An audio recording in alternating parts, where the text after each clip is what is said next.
to Ashling's Holistic Health Show. I'm Aisling Fitzgibbon, holistic nutrition coach and occupational therapist.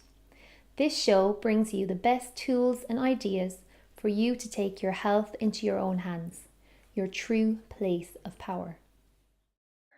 Hi, welcome to my webinar, Moving from Fear to Trust. My name is Aisling Fitzgibbon and I'm a holistic nutrition coach and creator of this webinar, Moving from Fear to Trust. So firstly, I'd just like to share with you a little bit of my story as to why I've come to this place and why I am dedicated to sharing this message with you. So I'd just like to take you back in time a little bit to the time when I was 19 and I was off from university and I was working during the summer. And I was working very hard, waitressing, and I was working out in the gym. So I was very, very active. And I just noticed myself going into overdrive and really starting to cut myself away from friends and just wanting to, I suppose, improve my health actually was my main intention at that time. So I started really taking exercise very seriously and I was working 6 days a week. And, you know, as things will turn out, I was obviously doing too much and ended up having a major burnout and felt completely exhausted to the point that I felt really, really depressed and quite frighteningly so. For the first time I'd ever experienced that level in my life. It was really just like a complete rock bottom.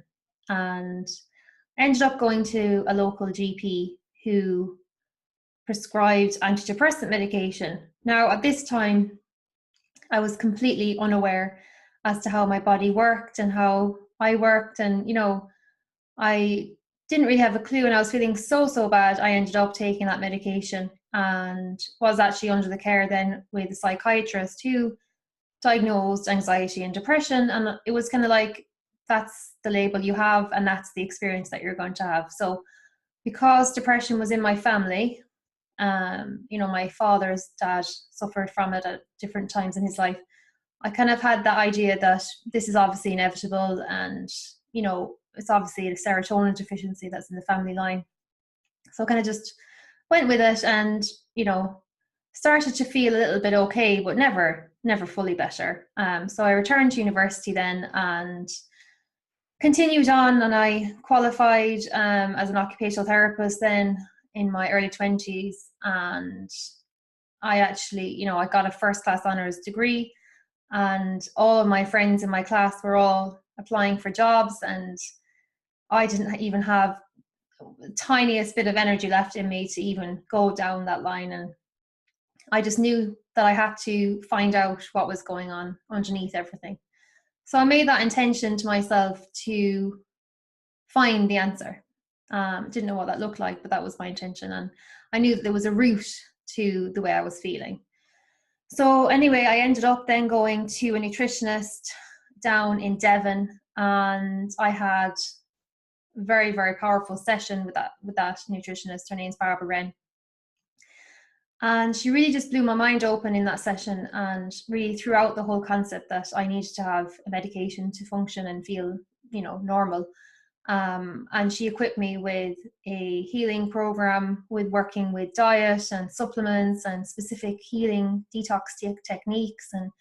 And, you know, this whole new world opened up to me and I just swore that was it. I'm never going back. So that was really the first time that I encountered having to move into a very, very high level of fear and really walk kind of off the cliff really into the unknown. And I didn't have the slightest idea. I had an inkling that it was the right path, but I didn't have any idea how it was going to unfold for me. And, you know, I was like really onto my healing program, like a full-time job. So I ended up scheduling my recovery for I started the August of 2010 and I scheduled my recovery for March of 2011 and I wrote it in my diary and I was convinced that would be the day, you know, it was like 20 or something, 21st I think of March 2011, I'll be fully better, all my health complaints, everything will be cleared up and I'll be fine. I'll be right on my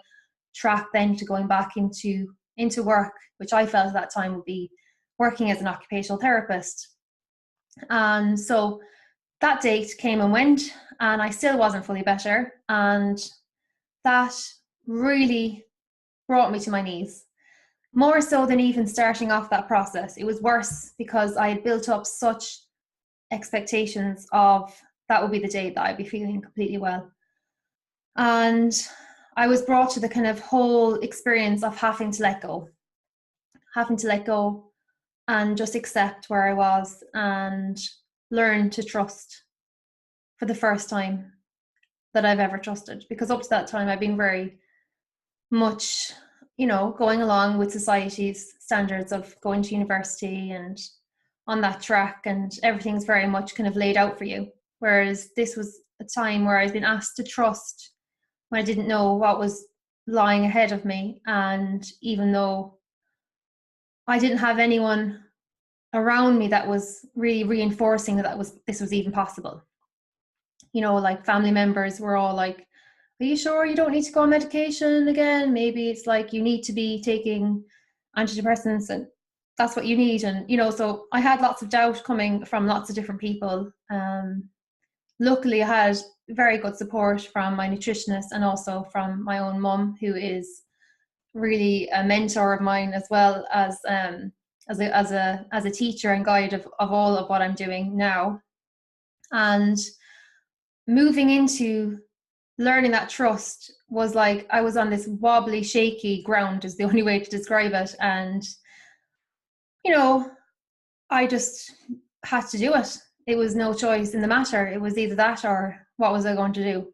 I couldn't go backwards. I had to go forward. So I just had to kind of, I suppose, in a way, it was kind of like a letting go into it as opposed to needing to attain trust. So that's what I learned there.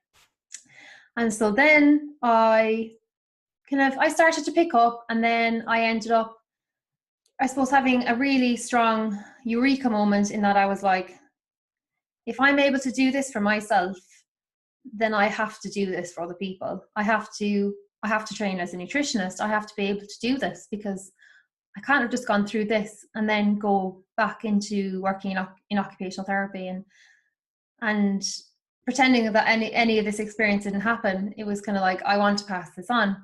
So as my physical body started to get better, what happened then was all of my emotional suppression, I would say, up to that point, all the trauma that I'd experienced up to that point really started to gush forward. So then I started to explore different energy therapies like IET, tapping, and just surround myself with all these different techniques to try and work into what was past, trauma and just negative things that I picked up along the path, really.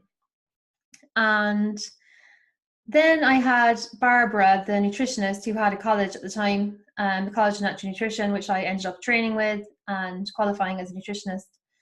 I had her come over to Ireland, where I am in Kerry, and we did a number of talks in hotels, and she kept saying the same thing over and over again at the talk. She kept saying, the fluoride in the water in Ireland is really bad for people's health and it really needs to be taken out. And I was like, oh yeah. And then she talked about other things, but that kind of kept popping up, and she kind of, she said it numerous times, but it was like, it became very apparent to me that it was almost like a message for me. And so what happened then was we dropped her back to the airport at the end of that weekend. And as she was leaving, she said, if you were to do anything, I'd really think you need to get that fluoride out of the water. And she said it just very subtly, like it wasn't like a demand or anything. It was just very subtle. And the only way to describe it is as if she sent a harpoon into my chest that just burst open something that was inside me. And I was like, oh, I have to do something about this. And that was it. So then the fluoride campaign was born. And that was another journey of moving into such level of fear. My warrior self was completely and 100% activated. And I became like a fearless warrior, really, to the expense of myself, really, at the very end of that. whole journey. And, I was so naive starting off. I thought, once the council, once the government know this is bad, of course they're going to take it out. But obviously, that is not the case. And I journeyed into such high levels of corruption and, double speak and topsy-turvy. Like the health authority are meant to be there protecting our health, and you realize that they're not. Then the government are meant to be there protecting, and you realize that they're not. And so all these illusions were just being shattered one after another after another. And I must say, it was like the level of fear that I experienced within that whole process was remarkable, to say the least. And actually, when I started to withdraw from that battlefield, realizing I couldn't keep going in that direction as the way, it led me up to the point that I needed to, but then I had to take on a new direction. And actually, the process of recovering from that was like almost, I wouldn't say worse, but it was almost like a continuation of me recovering from that first initial bout of depression and anxiety, because I had very severe post-traumatic stress disorder. I come against so much opposition and hostility and attacks and ridicule, and just being made feel like I was so wrong when I was, to me, doing something that was inherently pure and right for humanity. And I felt very let down by, I suppose, just the current society. But again, that was another disillusion of what is the illusion that anything outside of us has that power that is governing us. So it's like all of these experiences that I've had have all been initiations to come home to myself.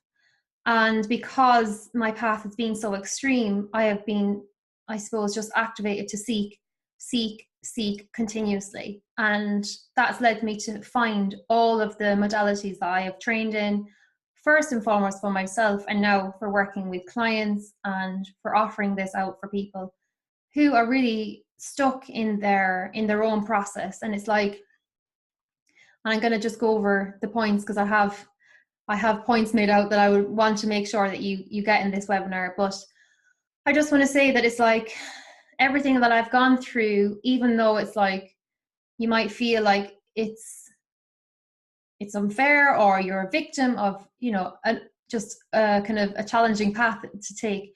I think that all these things are massive opportunities to rise in our consciousness and our evolution. So I feel, even though at the time I felt very, very upset about the whole fluoride issue, and then seeing the world for the way that it is at the moment, I've come to the realization that all these things are here to prod us and move us in the direction that we're all moving to collectively.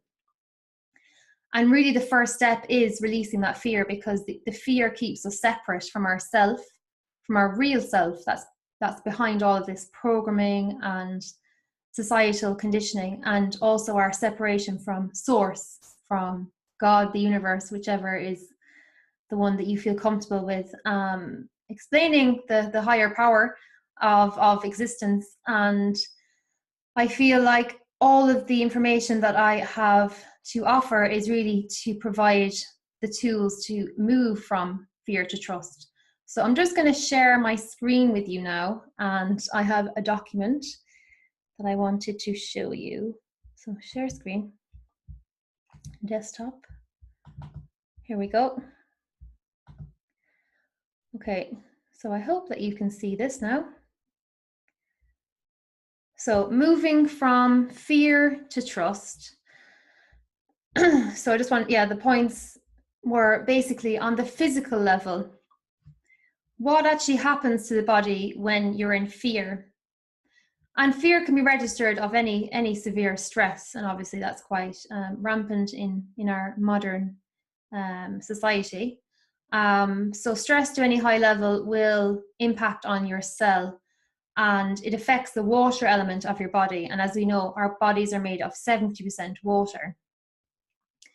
And what happens in stress is your body actually produces cholesterol, which from the liver, and that coats the cell membrane. And what happens then is, over time, your cell actually becomes cut off from your actual body, as in like you are creating a division inside. So it's like at a cellular level, the process of, say, nutrients flowing into your cells and toxins and waste flowing out is being impeded. So there's actually a blockage that builds over time, and that then has an impact on all of your pathways of your cells and also all of your organs, all of your paths of elimination.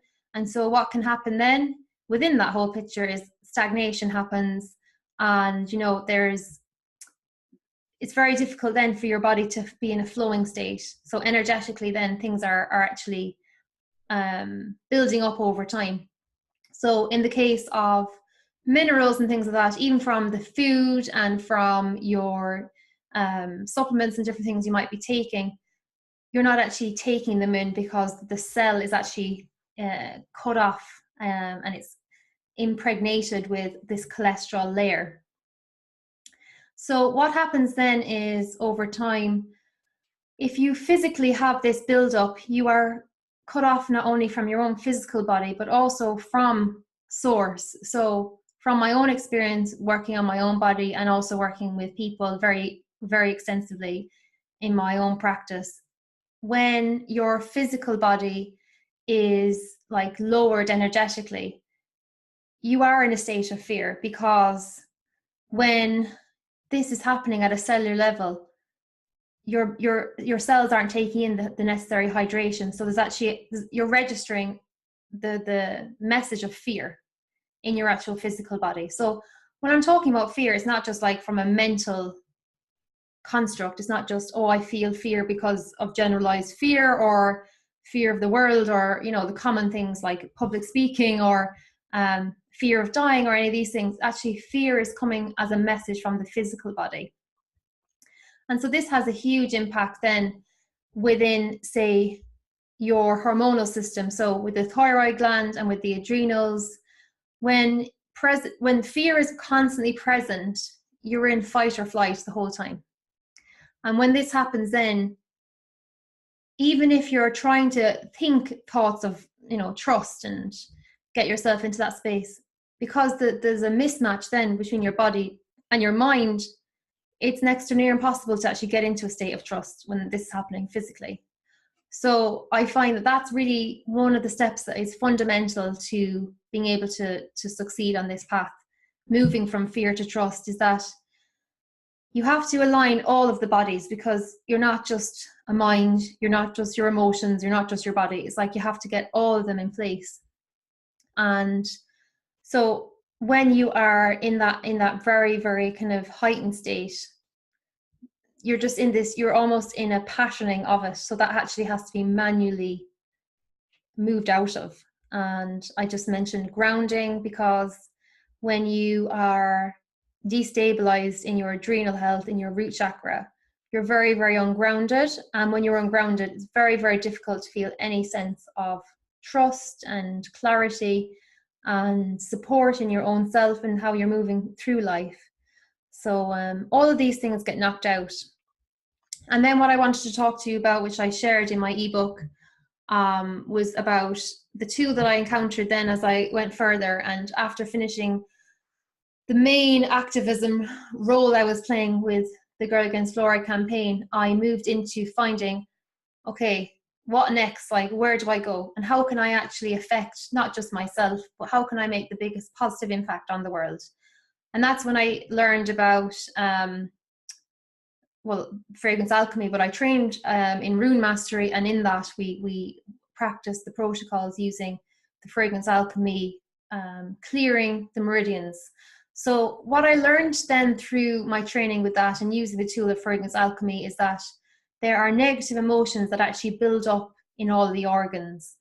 And this is actually the result of experiencing separation from ourself and also separation from source, which then results in the experience of having constant opposition to yourself through your experience with life. So it's like, if that's happening, then all of these emotions are actually lodging at a cellular memory, not just in the physical, but like within there's the physical, the emotional, mental, spiritual soul.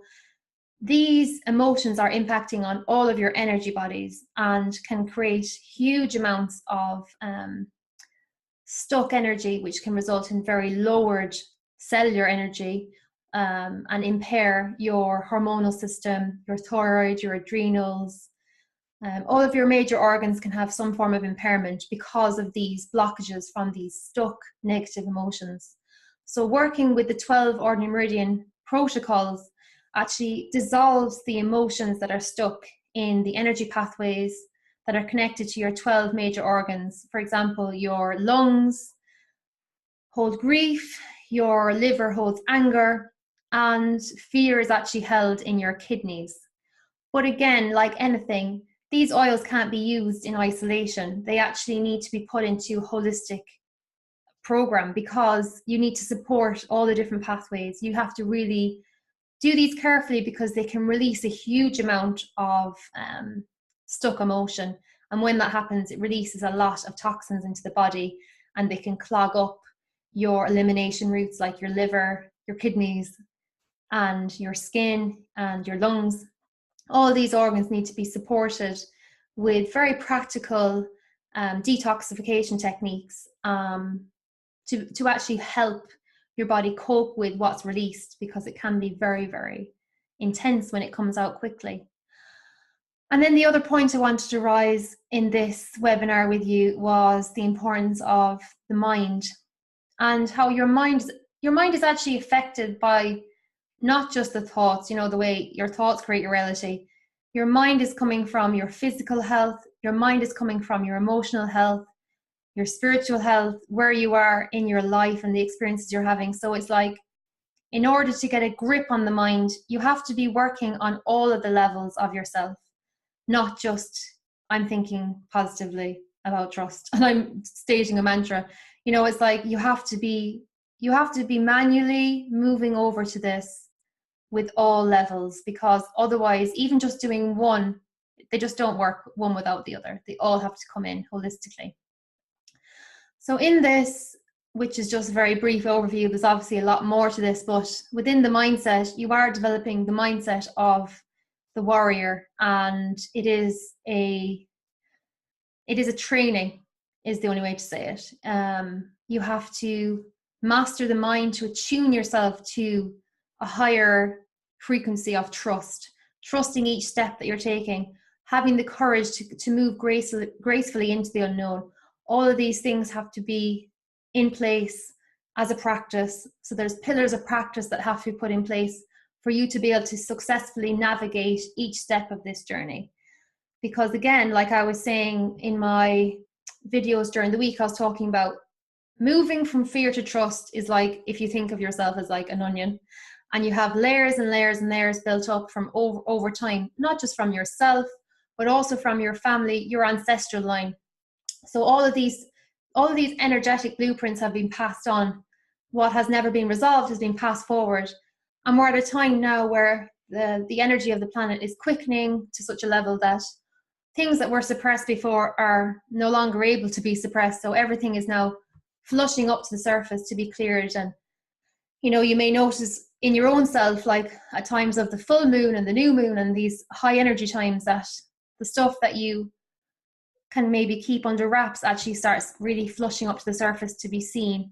And all of these things are for us. They're all prodding us to evolve, because ultimately this whole process of moving from fear to trust is not just about a luxurious individual pursuit. It really is us moving what way we are creating our reality collectively. So I will touch upon a little bit of that at the very end, but I just wanted to mention that to you at this point. And then the next part after mental is spiritual. Living the higher principles.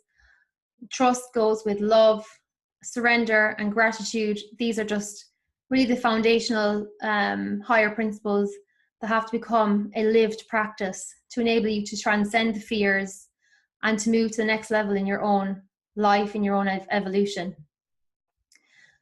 So moving to trust is really the first thing, because it's like, to be in love, surrender, and gratitude are really higher frequency emotions to hold. So like what I was saying, all of the different tools that I'm offering, working with the physical, the emotional, using the fragrance alchemy protocols, working with the mind, all of these things are working towards you being able to transcend and move into these higher principles as a lived experience. But obviously it's a process. It's a moving into, as opposed to an attaining of it.